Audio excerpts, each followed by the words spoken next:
Go in at that time.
Hello, students. Welcome to today's lecture. Just as we did last week, today we are still on Unit 1. We are looking at knowledge management. Last week, we looked at information literacy skills, and then we also touched on types of libraries. This week, we are on sessions 3 and 4. Session 3 will talk about reference materials and their users. And session 4 will look at encyclopedias and dictionaries. And that is what we'll be looking at in this lesson. And I hope you are ready. Yes, let's move on. So session 3, just as I indicated, will be on reference materials and their users. And then we have the following objectives. We are hoping that by the end of this session, you should be able to explain what reference materials are. You should also be able to identify different types of reference materials and state when to use each one of them. You should be able to describe the main features of reference materials, and you should be able to evaluate and use reference materials correctly for academic work. Let's make progress. I think we've heard about library resources.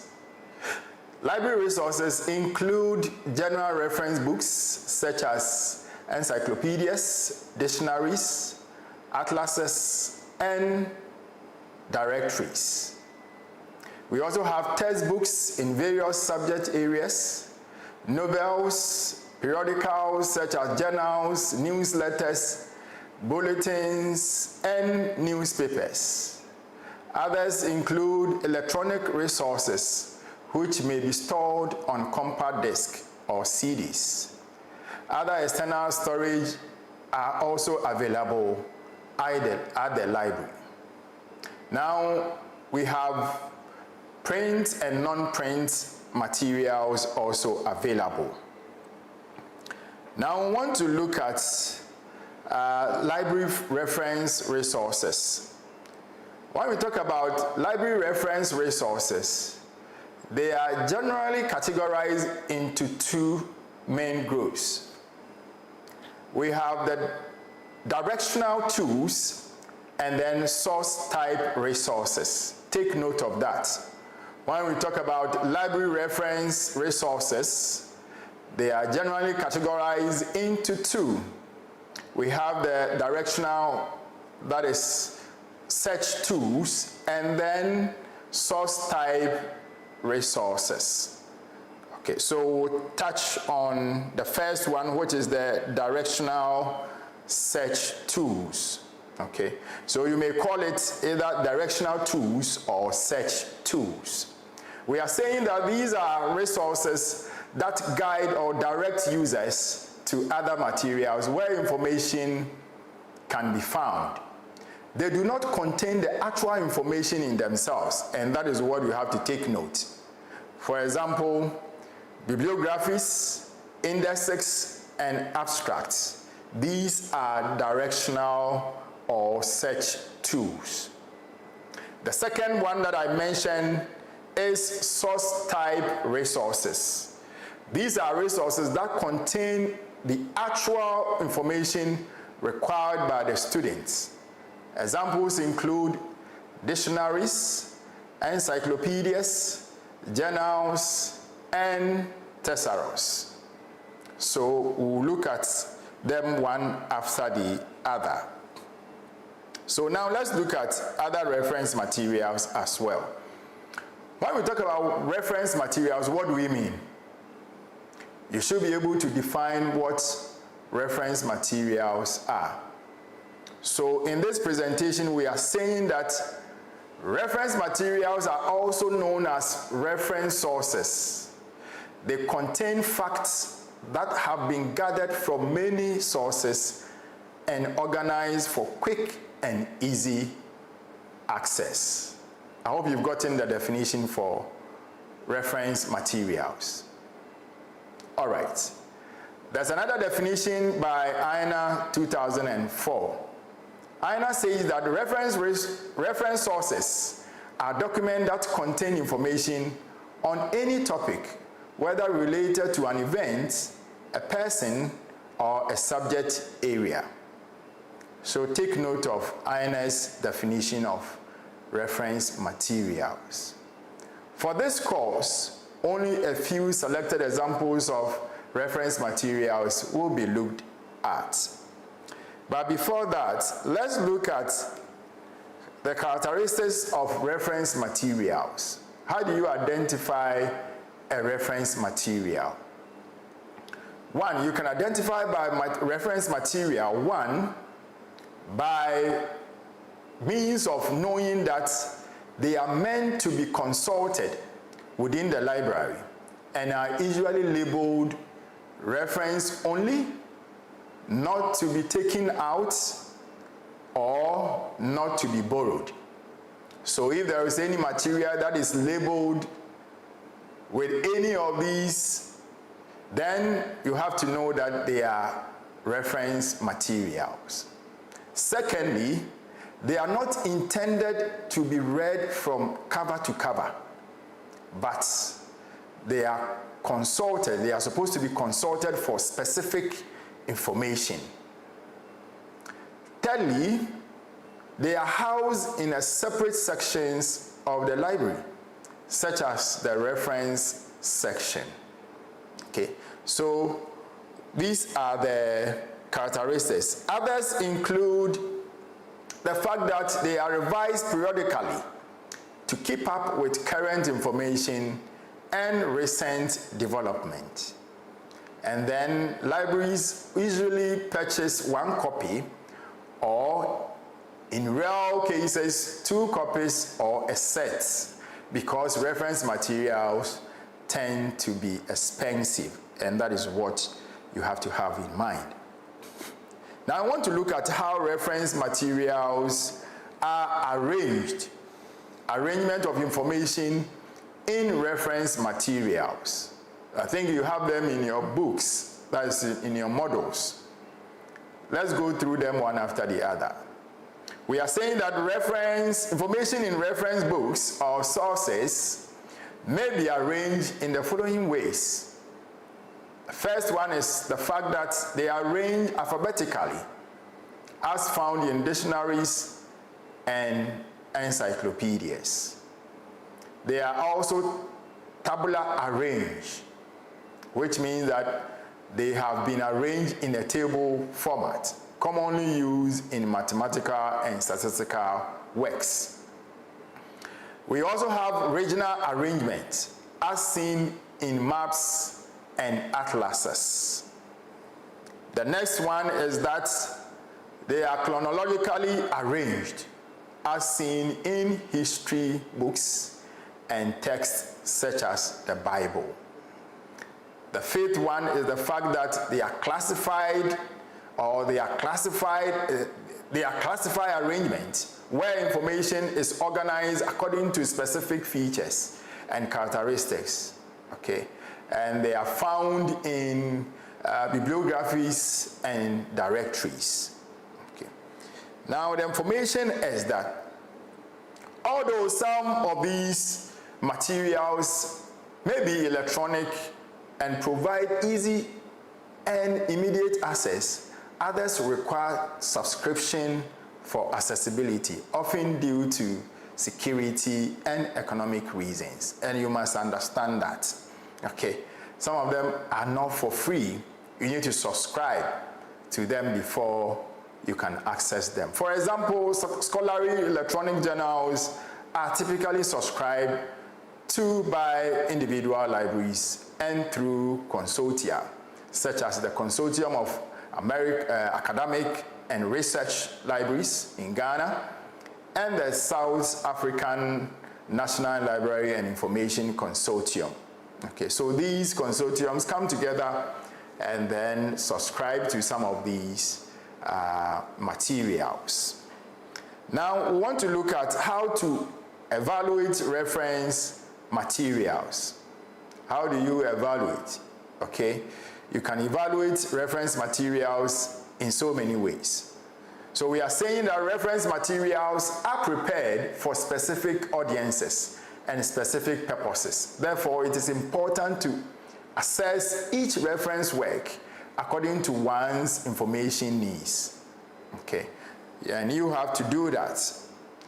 So we'll go through the principles that are commonly used when evaluating any reference work or publication, and they are often mentioned in the publication's preface or introduction. For example, when evaluating a dictionary, attention should be given to its authority, accuracy, and currency. And note these three. As indicated, that attention must be paid to authority, accuracy, and currency. Okay, as dictionaries are typically prepared for a specific audience, such as a particular age group or students of a subject area, or for a specific purpose. It is therefore important to determine the extent to which the dictionary has fulfilled its intended purpose. So we are saying that the format and ease of use of a reference material work are also essential. Apart from the two that we have, the three that we have mentioned, and I hope you remember: accuracy, currency, and then what? Authority.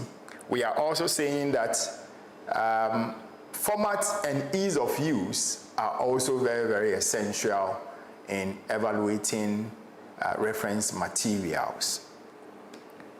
Now we want to look at the key criteria for evaluating reference material. I think we've mentioned a few of them, but if you are to list them or list and explain them, you can have the following.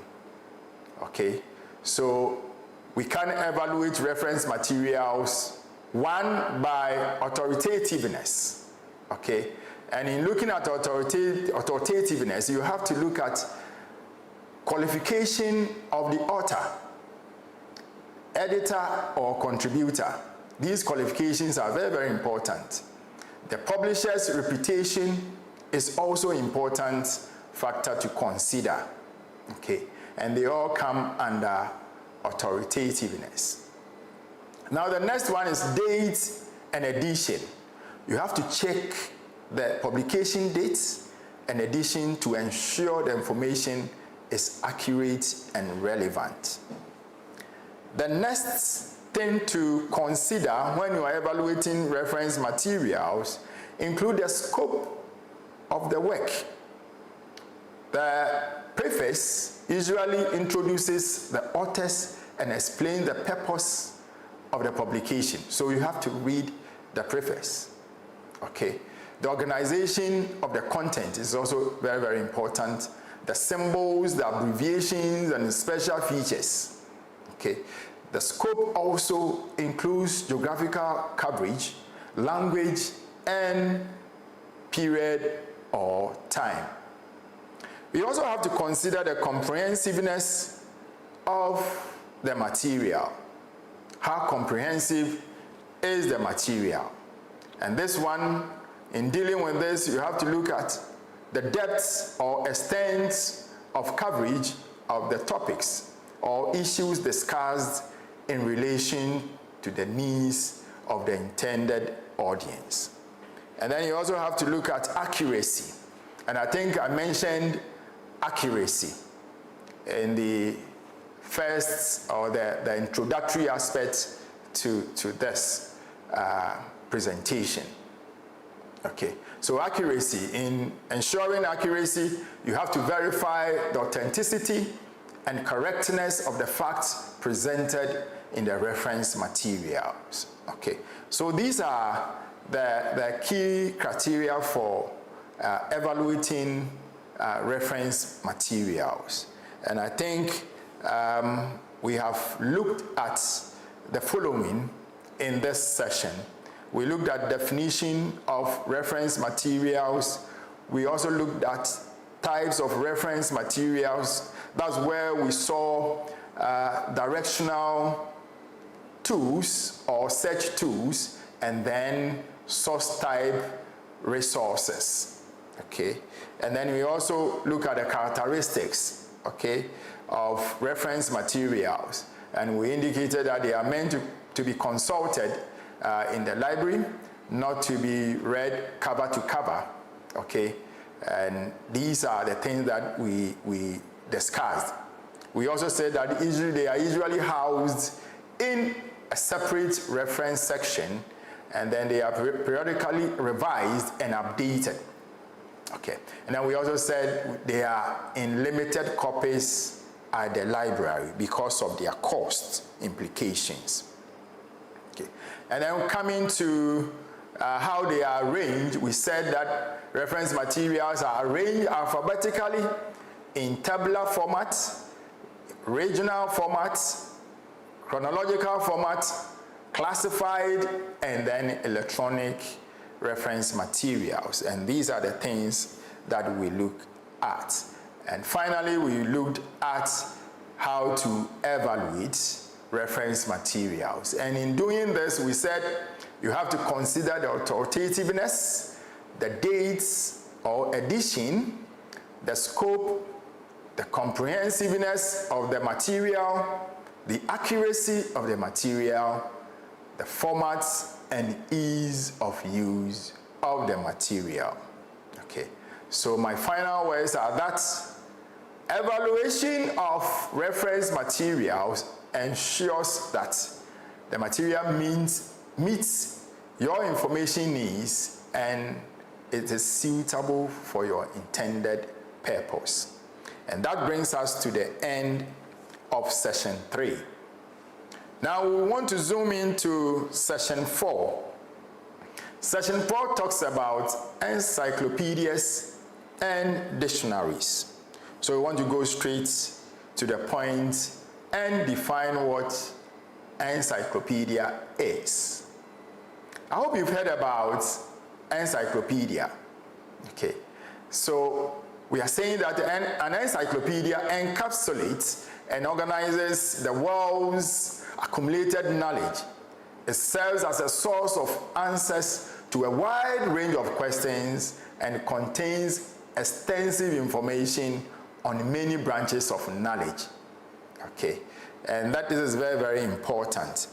Okay, and the purpose of encyclopedia varies depending on what you want to use it for, or depending on its scope. Okay, now it is primarily intended to provide factual answers and background to information, and that is what you have to note.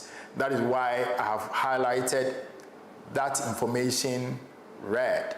Okay, so note that it is meant to provide factual answers and background to information for both experts and lay persons. However, no general encyclopedia should be used as primary source for research, as it may not be completely accurate or up to date.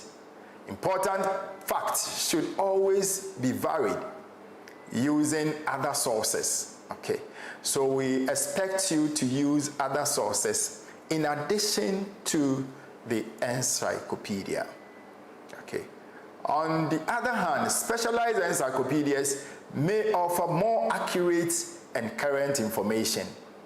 Okay, so we are saying that users of encyclopedias must remain alert and critical to identify any potential inaccuracies or misinformation. Okay, so when you are using them, you have to be careful. So in this lesson, we are saying that we'll look at the definition of encyclopedia. Though I've given you the introduction to what we are about to do, we'll also look at the definition of encyclopedias and dictionaries. We'll also explain the content and uses of encyclopedias and dictionaries. We'll also describe the types, the typical uses and arrangement of encyclopedias and dictionaries. So first of all, let's look at what is an encyclopedia. I hope you have written down your answer. What is your answer? Can you write down something? So we are saying that an encyclopedia is a reference work that collects or organizes knowledge from various fields to provide quick and accessible information on a wide range of topics. I hope the definition is simple. It is designed to answer factual questions and provide background information for both experts and general readers. Okay, and that is very, very important to note. Now we want to look at types of encyclopedias. We have general encyclopedia and then subject encyclopedia. Okay, general encyclopedia and subject encyclopedia or specialized encyclopedia. Now the general encyclopedia covers a wide range of topics across all fields of knowledge, whereas the subject encyclopedia focuses on specific subject areas or field of study. So first of all, look at the general encyclopedia. So the general encyclopedia collects and organizes knowledge from around the world.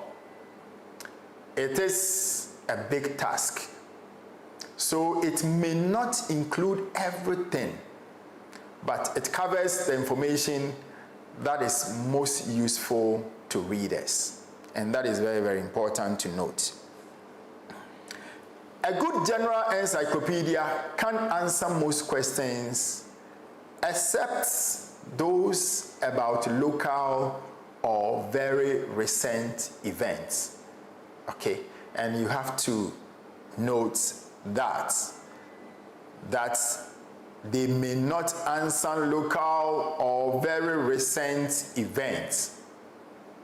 Okay, again, it is literary work containing extensive information on any branches of knowledge, usually arranged in alphabetical order. Now let's look at some examples of general encyclopedia. They include Encyclopedia of Britannica.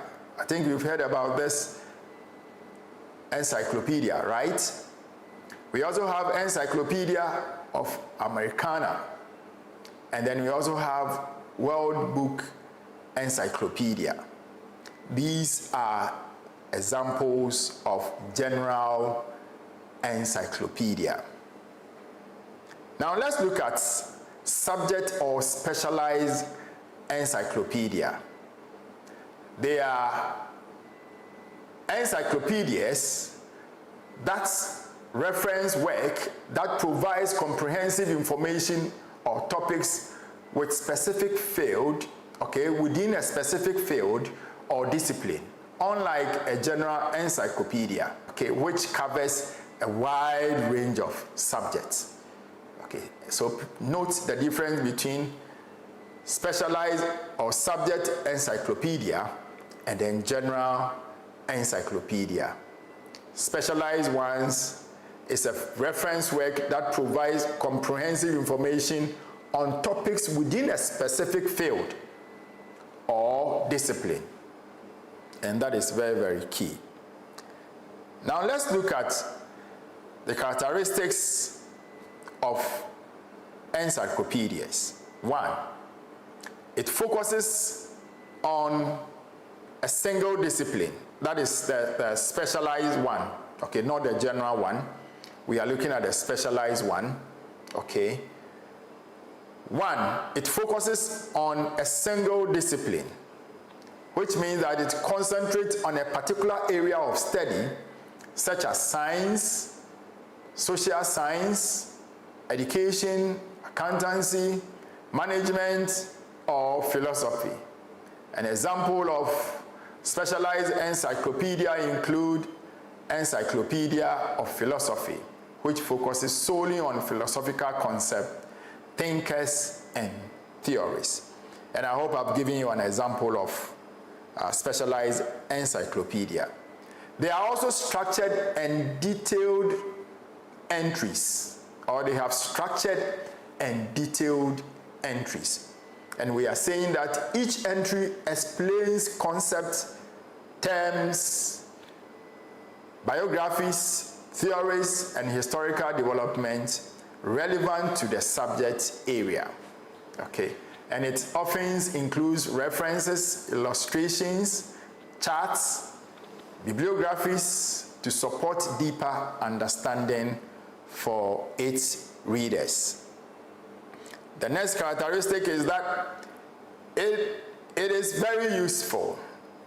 Okay, it is very useful in terms of its usefulness. It is ideal, specialized, specialized encyclopedias are ideal for students, researchers, and professionals, okay, who need in-depth knowledge in specific fields. Okay, because they are specialized, they provide in-depth knowledge in specific fields. It is also helpful for academic research, project, and professional development. Okay, I've mentioned some examples already. Others include International Encyclopedia of Education. We also have Encyclopedia of Science, and then Encyclopedia of Management for management concepts and theories. Now, why are encyclopedias useful? Okay, we want to look at them. So we are saying that encyclopedias are useful for the following reasons. One, for answering fact-based questions. Encyclopedias are useful for answering fact-based questions because they provide quick and reliable answers to simple factual questions. So you may find things like who, what, when, where, and how things are made or done. For example, who discovered the penicillin? Okay, who discovered the penicillin? That you may get the answer there in the encyclopedia. And when was the United Nations found? Okay, or founded? It's also there. Okay, and then they also serve as directional guides, and you must also know that. And we are saying this because many encyclopedias entries include bibliographies or references at the end, and that one will direct you to some other materials. And these references direct readers to additional resources for further reading and research in specific subject areas. Okay. For example, an article on photosynthesis may list books, journal articles, or website for more detailed study. Okay. Now, we have the general encyclopedias as research resources. Okay. So, we've already looked at the specific ones. We are saying that general encyclopedias with their characteristics include, number one, they are not a primary research source. Okay, a general encyclopedia is not considered a proper source of academic research, and you must note that.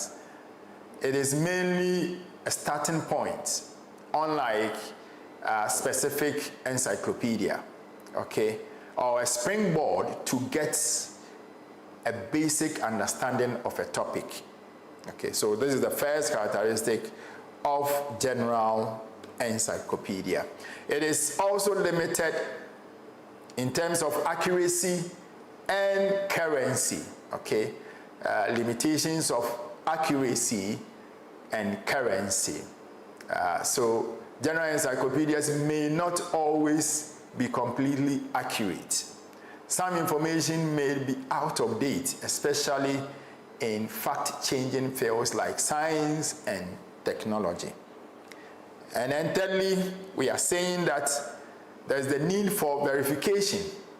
So it is important to find facts, okay?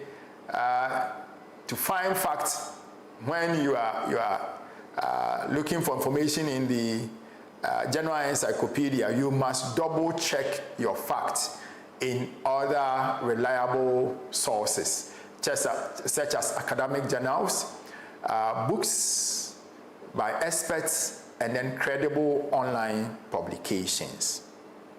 Okay, so that brings us to the end of encyclopedias. Now we want to look at dictionaries. Okay, what is a dictionary? What is a dictionary? Okay, can you write something down before I provide you with my definition of a dictionary?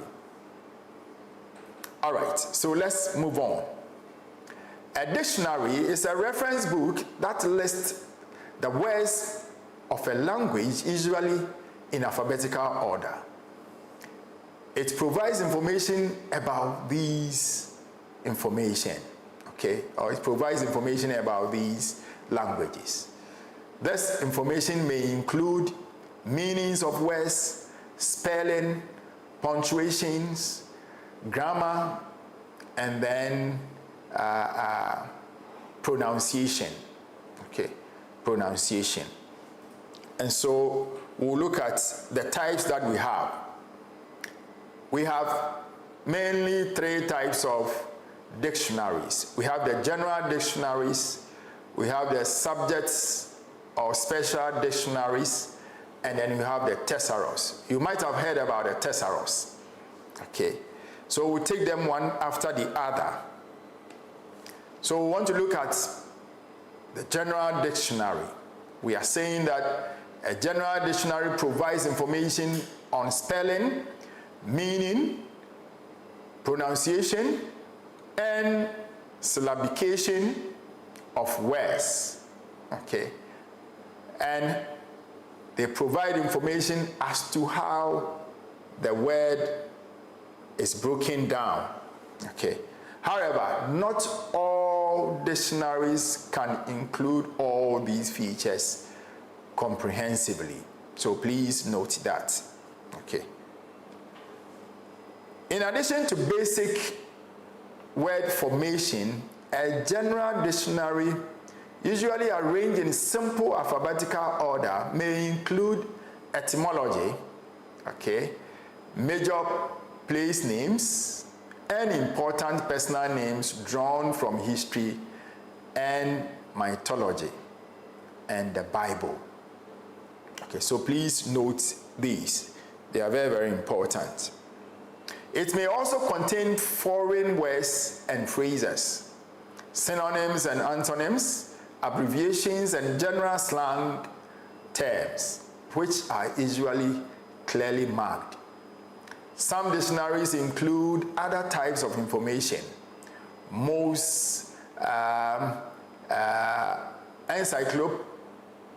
encyclopedic in nature, okay, and most have illustrations of varying numbers and quantities. And this is very, very key to note. Okay.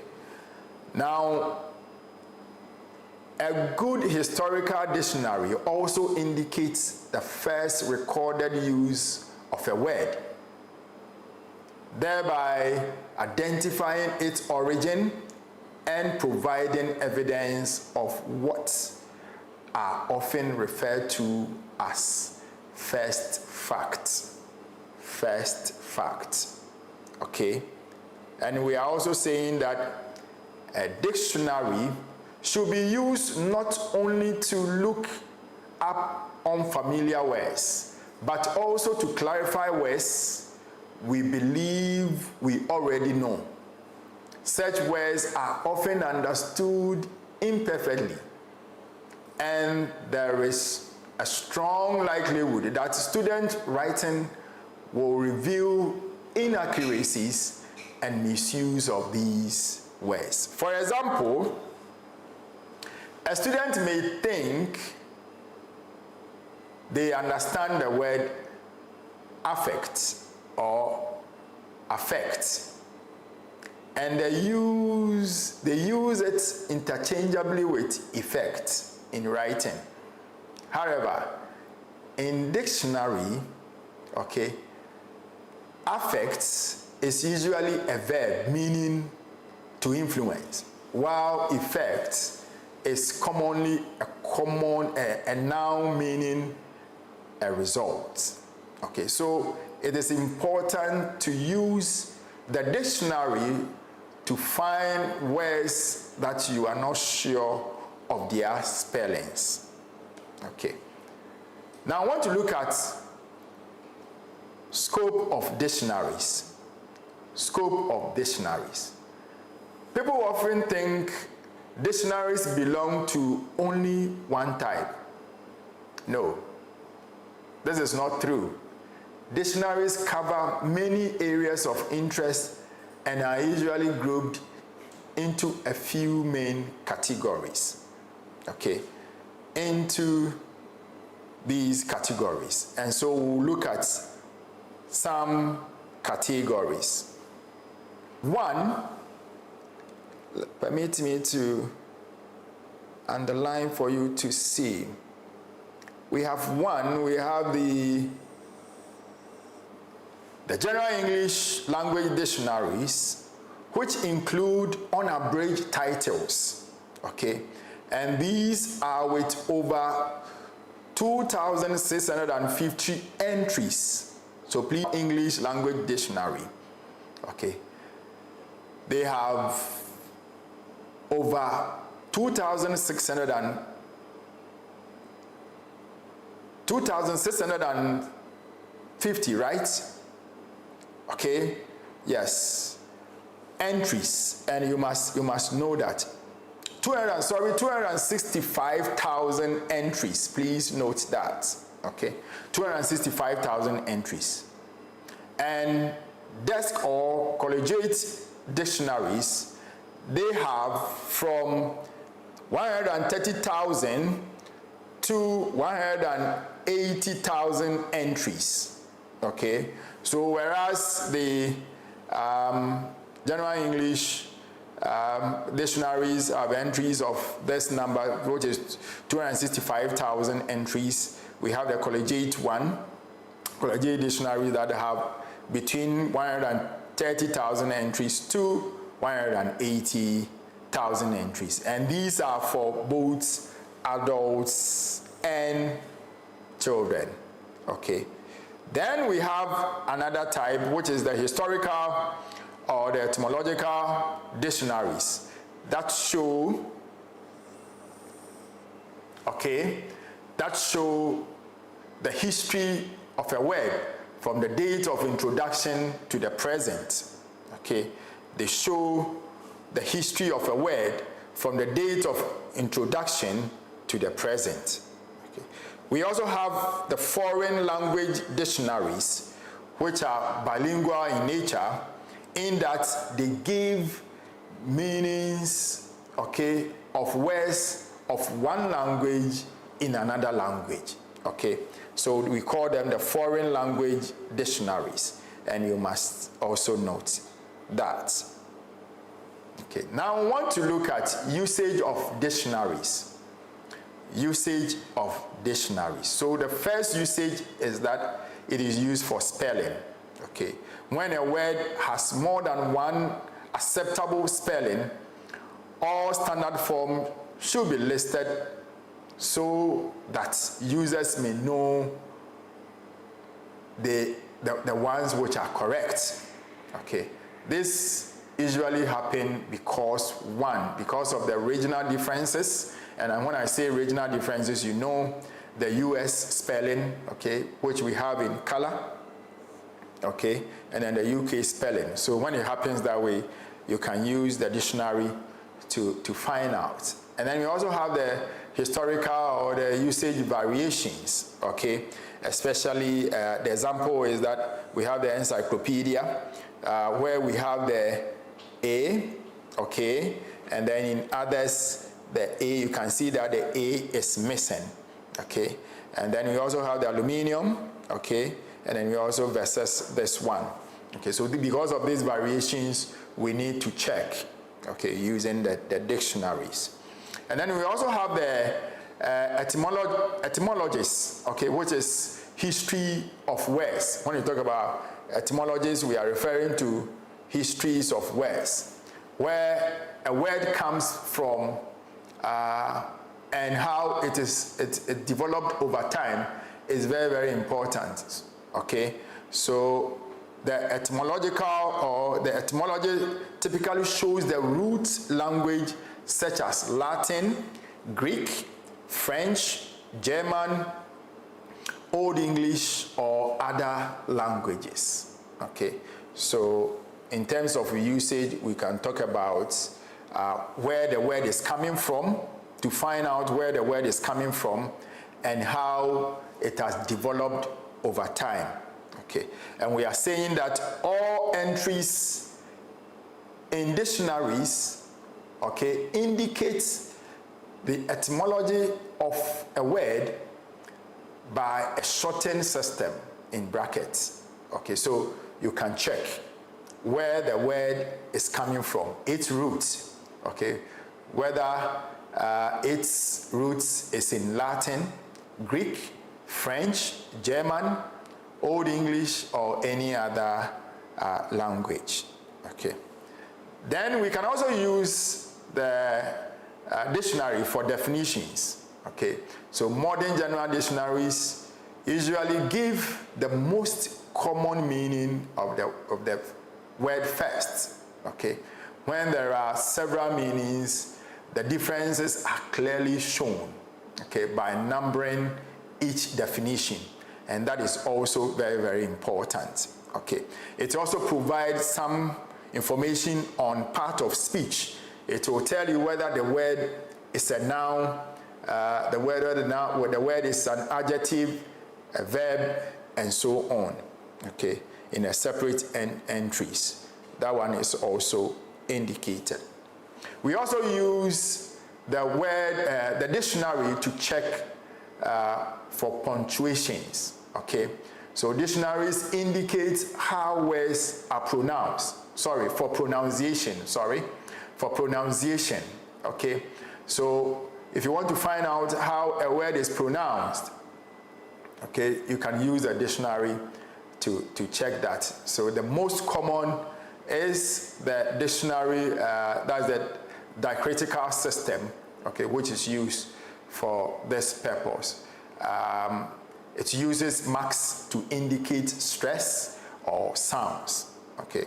And a key to these symbols is usually provided at the bottom of every other page. So when you are using the dictionary, you must look up for these information, okay?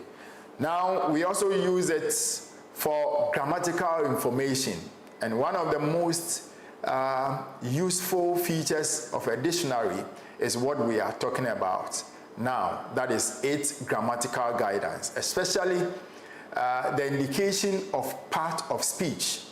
I think I've talked about it already.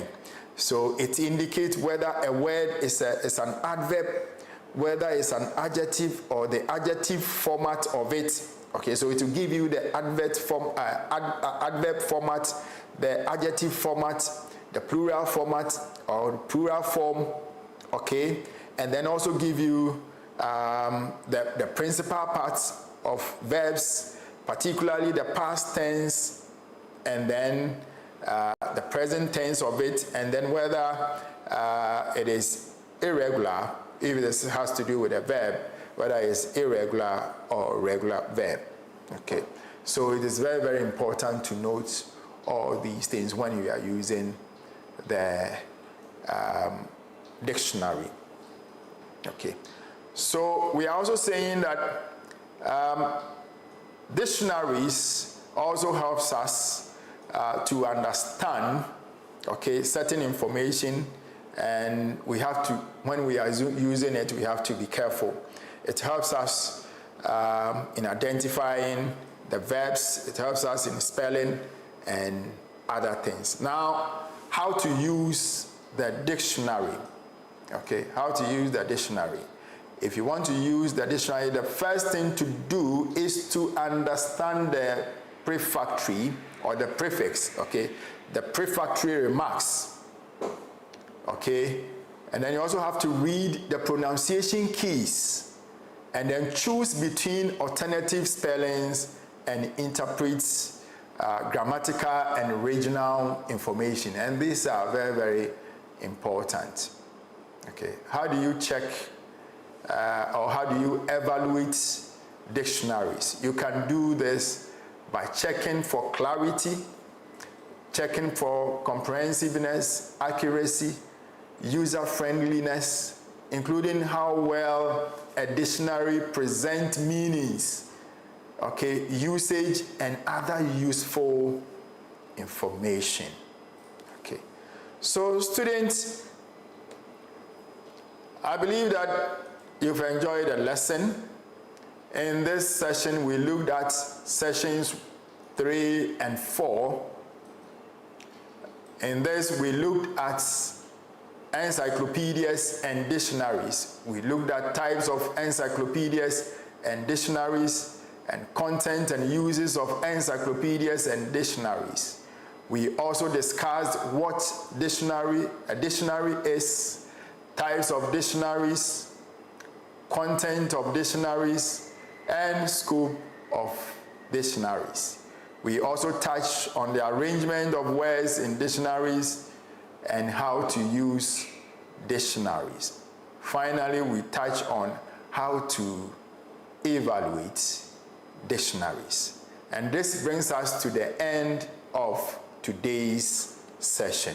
And I hope you've enjoyed the lesson. See you next week, same time. Bye-bye.